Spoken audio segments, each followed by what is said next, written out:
Assalamualaikum warahmatullahi wabarakatuh. Nama saya Muhammad Aziz bin Muhammad Johan, bernombor metrik di 201910892771. Tugasan video ini merupakan tugasan di bawah kursus HID 3013 Dakwah dan Pendidikan. Hari ini saya akan memberi ulasan untuk kitab dakwah, yang mana saya telah memilih satu buah kitab yang bertajuk Usulud Dakwah yang ditulis oleh Dr. Abdul Karim Zaidan. Dr. Abdul Karim Zaidan merupakan seorang ulama yang sangat tersohor, yang mana beliau telah banyak menulis kitab-kitab yang menjadi sumber rujukan ramai, antaranya Al-Wajiz fil Usul Fiqh, Usulud Dakwah dan banyak lagi. Kitab Usulud Dakwah ini diterbitkan pada tahun 2002 yang telah dicetak oleh Muassasah Ar-Risalah cetakan Beirut. Kitab Usulud Dakwah ini mengandungi 515 muka surat dan sepenuhnya menggunakan bahasa Arab. Dalam kitab Usulud Dakwah, pada bahagian muqaddimah, Dr. Abdul Karim Zaidan telah menyebut bahawa apabila seseorang itu telah menyebut kalimah syahadah, maka telah bermula segala tuntutan kepada Allah Subhanahu Wa Taala dan Rasulullah sallallahu alaihi wasallam. Dan salah satu tuntutan itu ialah menyeru manusia kepada Allah Subhanahu Wa Taala untuk melakukan segala perintahnya dan meninggalkan segala larangannya. Dr. Abdul Karim Zaidan juga menyebut bahawa isi kandungan Islam itu ialah dakwah. Ini berdasarkan firman Allah Subhanahu Wa Taala yang berbunyi, Bismillahirrahmanirrahim, Inna ad-dina 'indallahi al-Islam. Maksudnya, sesungguhnya agama yang diredai di sisi Allah Subhanahu Wa Taala ialah Islam. Surah Al-Imran ayat ke-19. Maka di sini Dr. Abdul Karim Zaidan telah membahagikan kepada 4 bahagian utama bagi memperincikan lagi konsep dakwah itu. 4 bahagian utama itu adalah, yang pertama, maudu' dakwah, iaitu topik dakwah. Yang kedua, ad-da'i, pendakwah. Yang ketiga, al-mada'u, orang yang didakwah. Dan yang keempat adalah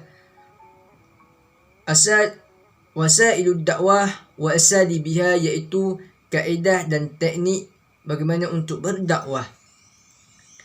Maka dalam bahagian yang pertama, iaitu maudu' dakwah, iaitu topik dakwah, maka Dr. Abdul Karim Zaidan telah memecahkan ia lagi kepada 5 tajuk kecil, yang mana yang pertama adalah memfokuskan kepada definisi Islam.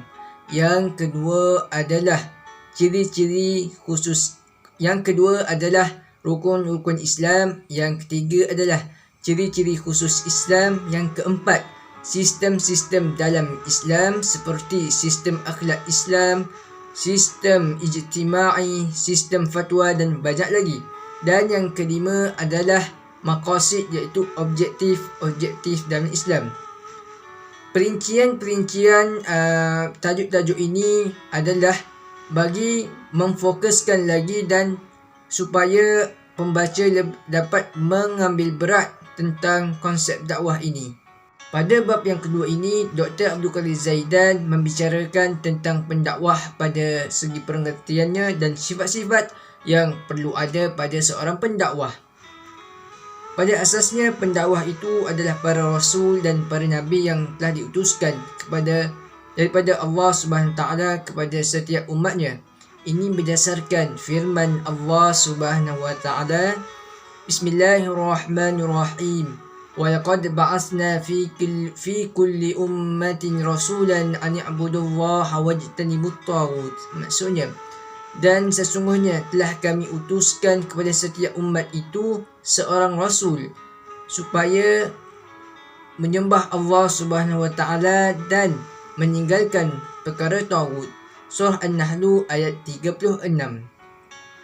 Namun pada masa kini, setelah kewafatan Rasulullah sallallahu alaihi wasallam, tugasan dakwah itu diwariskan kepada umat selepasnya. Dr. Abdul Karim Zaidan telah menyebut dalam bahagian ini bahawa setiap ayat perintah atau ayat seruan yang terdapat dalam Al-Quran dalam perintah dakwah merujuk kepada umat Islam. Pada dasarnya, setiap ayat perintah yang telah ditujukan kepada Nabi SAW juga ditujukan kepada umatnya, kecuali terdapat beberapa ayat yang telah dikecualikan. Maka di sini perintah dakwah itu adalah bukan sahaja perintah, bukan hanya tugasan para nabi dan para rasul, namun ia adalah tugasan dan tanggungjawab setiap umat Islam. Seterusnya, menurut Dr. Abdul Qadir Zaidan, seorang pendakwah itu mestilah seorang budi pekerti dan berakhlak yang mulia. Menurutnya, semua akhlak Islam mestilah harus ada pada seorang pendakwah. Menurutnya lagi, terdapat 5 sifat asas yang perlu ada pada seorang pendakwah, sebagaimana 4 sifat wajib yang perlu ada pada seorang rasul. 5 sifat tersebut adalah: yang pertama, sidik, mestilah bercakap benar. Yang kedua adalah sabar dalam menghadapi sebarang ujian. Yang ketiga, rahmah, berkasih sayang. Yang keempat, tawaduk, rendah hati. Dan yang kelima adalah mukhallatah wal uzlah, iaitu bergaul dan mengasingkan diri. Menurut Dr. Abdul Qadir Zaidan lagi, dalam bab yang kedua ini, seorang pendakwah itu mestilah menjauhkan diri mereka daripada sifat takabur. Ini kerana sifat takabur ini yang suka membanggakan diri dan menaikkan diri sendiri boleh menyebabkan seorang pendakwah itu memandang hina dan memandang remeh terhadap orang-orang yang beliau menyampaikan dakwah itu. Bab yang ketiga, Dr. Abdul Qadir Zaidan membicarakan tentang mad'u, iaitu orang yang didakwahkan. Mad'u bermaksud orang yang didakwah atau golongan sasaran yang menerima mesej dakwah. Lazimnya orang yang didakwah ialah seluruh umat Islam sesuai dengan risalah yang dibawa oleh Nabi Muhammad SAW sebagai agama Islam yang bersifat universal dan menyeluruh.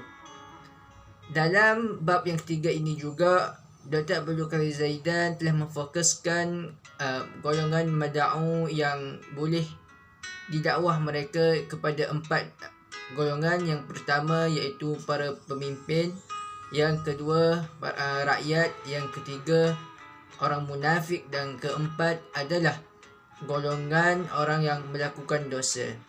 Dalam bab yang terakhir, ia membicarakan tentang wasa'ilud dakwah wa asalibiha, iaitu kaedah dan teknik berdakwah. Dr. Abdul Qadir Zaidan menjelaskan wasa'ilud dakwah itu merujuk kepada segala cara yang membantu pendakwah dalam menyampaikan dakwah secara berkesan.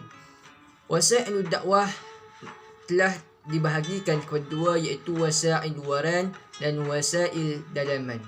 Menurut Dr. Abdul Qadir Zaidan, wasa'il luaran ini terbahagi pula kepada 3 perkara, iaitu yang pertama kewaspadaan, yang kedua adalah meminta bantuan orang lain, dan yang ketiga adalah peraturan dan disiplin. Kewaspadaan bermaksud di sini ialah seorang pendakwah mestilah teliti dan berhati-hati dalam bersedia untuk menghadapi segala ancaman dan bahaya yang menimpa dirinya. Yang kedua, meminta bantuan orang lain. Seorang pendakwah perlu menuntut ilmu daripada orang yang lebih pengalaman yang petah percakapannya dalam berdakwah. Setelah itu, meminta bantuan orang lain untuk melindunginya terhadap sebarang cubaan bahaya orang lain dalam mencegahnya dan menghalangnya dalam menjalankan dakwah. Yang ketiga adalah yang paling penting bagi seorang pendakwah adalah peraturan dan disiplin. Peraturan dan disiplin ini sangat penting kerana ia dapat menjadikan dakwah itu dapat disampaikan secara berkesan. Ada 3 para pendakwah perlu membahagikan masa dan yang sangat baik, yang mana ia perlu bahagikan masanya kepada dirinya, keluarga dan masyarakat. Dalam pendakwah ini, dalam berorganisasi Jumaah, para pendakwah perlu mematuhi 3 aspek penting. Yang pertama iaitu adalah kepimpinan, yang kedua adalah ketaatan kepadanya, dan yang ketiga adalah bersikap musyawarah.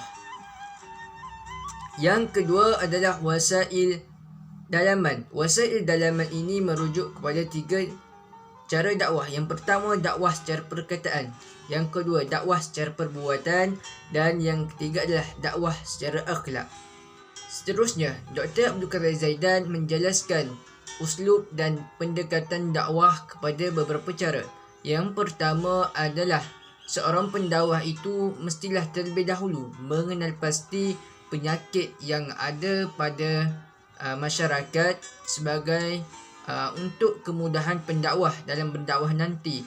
Dan apabila kita mengetahui penyakit, maka dapatlah kita tahu ubatnya. Sebagai contoh, masalah umat yang telah ada berlaku pada sekarang adalah tidak mengenali Tuhan. Maka ubatnya adalah dengan berdakwah mereka untuk dengan mengenali Allah SWT melalui asas-asas akidah.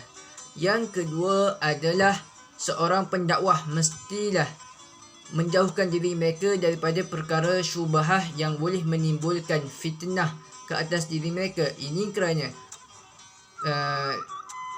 fitnah-fitnah ini boleh menyebabkan seorang pendakwah itu hilang kredibiliti mereka, dan perkara yang disampaikan itu tidak dapat diterima oleh mad'un. Yang ketiga adalah targhib dan tarhib.